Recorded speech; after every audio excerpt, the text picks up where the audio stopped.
Hey everyone, Martin from How to Make Mobile Games. I'll try and turn these lights on a bit stronger. There we go, hopefully you can see me okay. Uh, I'm sorry for not doing a couple of videos these past few days. It's been really busy. I've been driving everywhere, my god. I've been all over the place. Um, and right now I'm at a Chinese hospital and I'm parked up because I have Louis and we can't take Louis the dog into the hospital.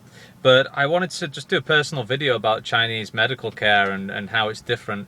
I'm originally from the UK, so medical care in the UK, the way it works is every month we pay like what's called national insurance.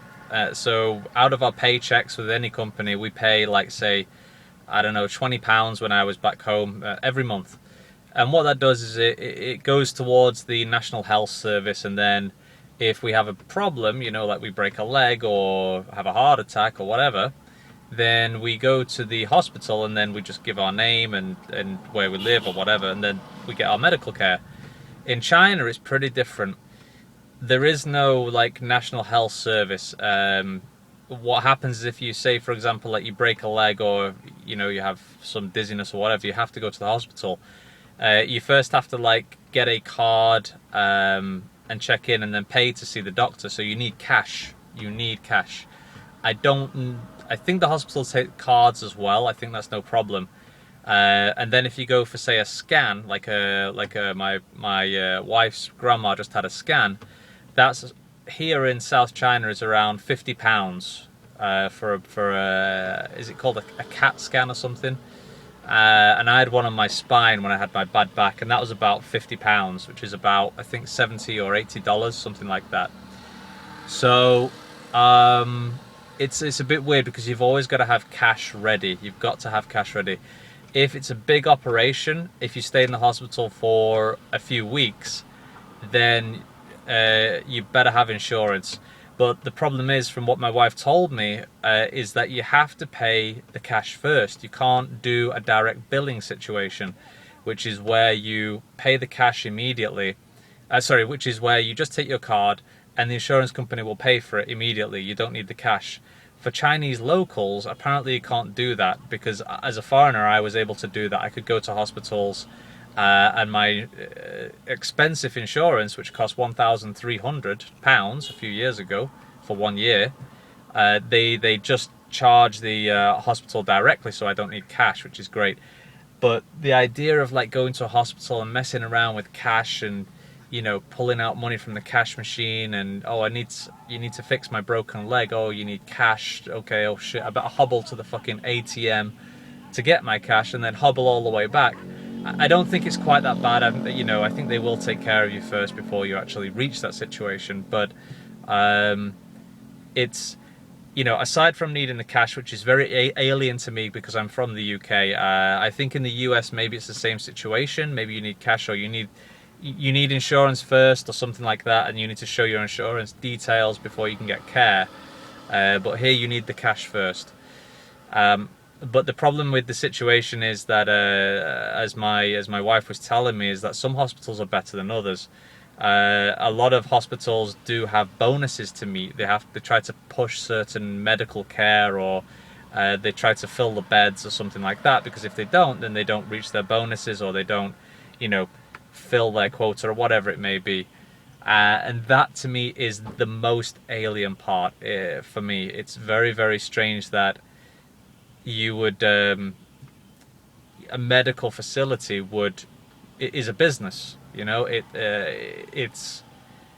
It's got to make money, and therefore certain things might be pushed. I'll give you a story. For example, like I was in Shanghai and my wife had some like abdominal pains, and we went to one hospital. She was in a lot of pain, and they said, "Oh, we're gonna have to like open your stomach." And this was after a scan. We'll have to open your stomach. And we were like, Jesus Christ, this is a big operation, it's really scary. We went to another hospital and they said, no, you don't need that. You've just got an infection, like in your kind of womb area. And you just need to stay here. And she stayed there for 4 or 5 days on a drip and she was fine.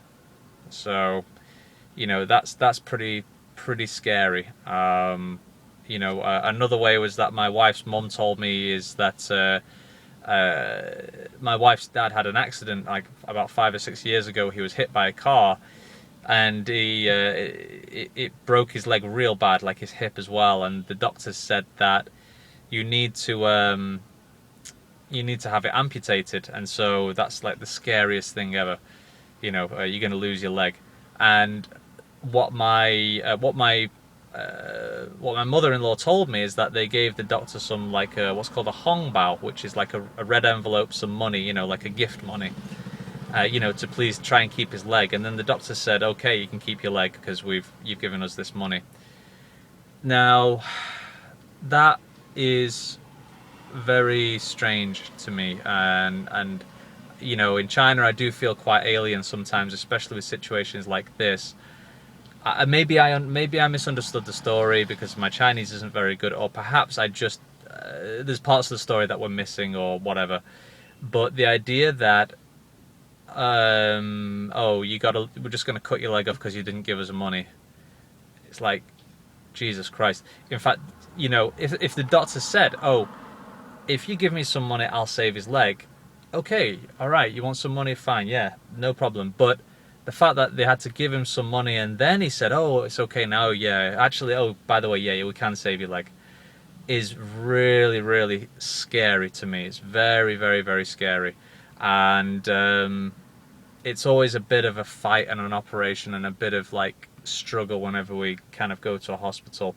I was lucky in Shanghai. There's some international hospitals, and I got some great care. It was expensive. It's just a real shame that not everyone in China can get the same thing. It's a real shame. Some of the hospitals are very, very not overstaffed. Sorry, have way too many patients. Way too many. So, but I don't want to shine a bad light on the China medical system. Really, this is just one perspective. Of course, there's billions of people in China, and it's very hard to take care of 1.6 billion or however many people it is. And obviously there's different ways of doing things out here, and some of it is a little bit alien to me. So I didn't want to shine a bad light. I just wanted to tell you guys some stories since I'm here waiting outside the hospital. So I hope you enjoyed this personal video anyway. I want to know if anyone else has been sort of out into the a foreign country, or even in your country. What is it the same? Is it UK we pay national insurance and it's free for medical care? Sometimes a good thing, sometimes a bad thing. Overall, it's a good thing. So anyone in the UK, please don't complain about the sorry, the NHS. We have it fucking good. Trust me, we have it very, very, very good in England. So really, don't complain about it. So, unless you've got a very valid reason to complain about it, of course. Anyway, guys, have an awesome weekend. Please please subscribe this video. Give me a thumbs up. That super helps, and it helps me to grow the channel as well. More coming soon. Take care. Bye-bye. Bye-bye, Louis. Bye-bye.